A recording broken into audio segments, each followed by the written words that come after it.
Another weekend of shootings and bloodshed around New York City. Amidst fireworks and July 4th celebrations, there was violence. 9 deaths, more than 36 injured, and now the finger pointing and explanations between politicians, community leaders, and law enforcement.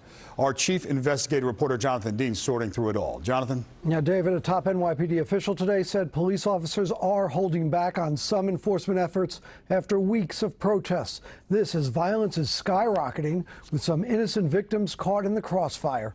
Some video we're about to show you is upsetting to watch. It is horrible to watch a father holding his daughter's hand in broad daylight when a car pulls up. The gunman reaches out of the passenger side window and opens fire. The little 4-year-old can be seen running for her life. Killed was 29-year-old Anthony Robinson of Brooklyn. Just a short distance away in a building on East 171st Street, a double murder. Watch as 3 men cower as the gunman starts shooting. 2 men in their 20s killed, a third wounded with a gunshot to the arm. And in Manhattan, a 15-year-old shot a scooter he was riding, left lying in the street. How bad is it?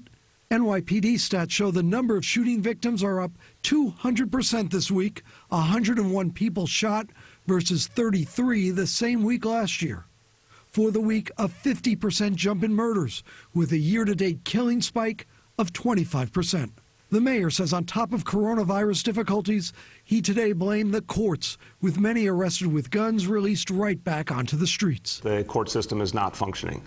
That when our police effectuate an arrest, they don't have the same follow-through they're used to seeing from the court system. Top police brass say some officers are stepping back on enforcement, given the ongoing protests and new use of force laws that have police guarded. That communities need to help set priorities. A lot of these quality life issues are what led us to be able to reduce crime by addressing these quality of life issues. So we need to know from the communities how they want their neighborhoods policed. One arrest was made today in connection with the June 28th shooting of a Bronx teen set to go to St. John's.